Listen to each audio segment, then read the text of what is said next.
भोलि मन हुँदा पनि यो आकाश यत्तिकै निलो हुनेछ।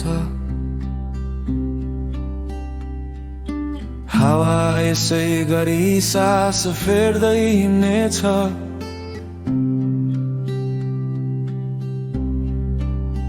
पानीले आफ्नै कथा बगाउँदै जानेछ र सूर्य फेरि उस्तै गरी उदाउनेछ।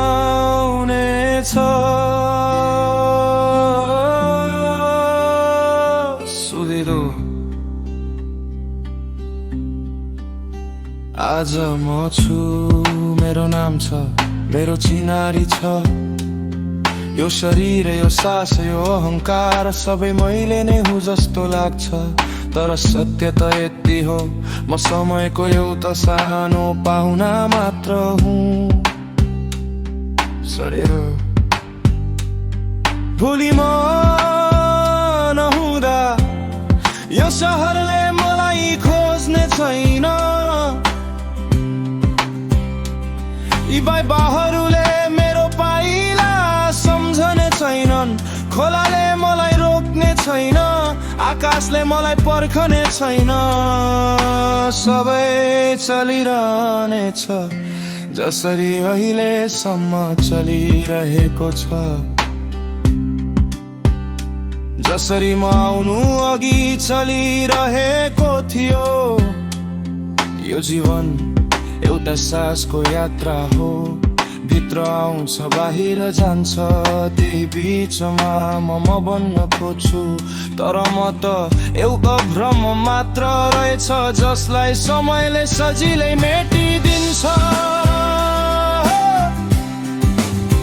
भोलि म नहुँदा मेरो आवाज मौन हुनेछ, तर हावा अझै बोलिरहनेछ। मेरो आँखा बन्द हुनेछ, तर सूर्य अझै हेर्दै रहनेछ। मेरो मुटु रोकिन्छ, तर पृथ्वीको धड्कन रोकिने छैन। किन यति घमण्ड गर्छु म? किन यो सबै मेरो हो जस्तो लाग्छ? जब मनै छैन भने मेरो भन्नु के रहन्छ र?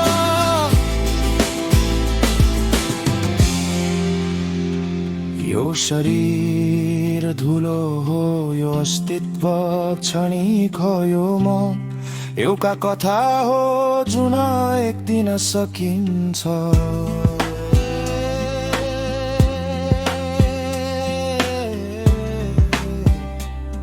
शरीर फरक जब म यो बुझ्छु, त्यो दिन म बाँच्न सिक्छु।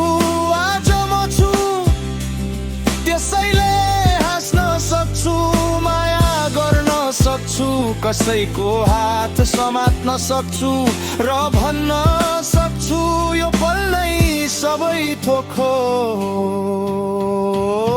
भोलि म नहुँदा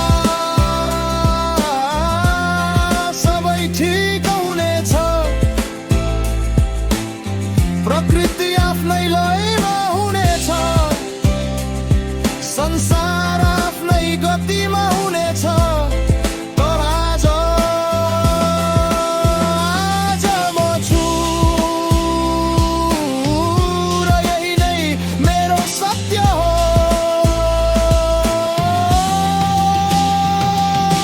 भोलि म नहुँदा पनि यो जीवन चलिरहनेछ। तर आज म छु र यही पल मेरो सबैभन्दा ठुलो अस्तित्व हो। किन यति घमण्ड गर्छु म? किन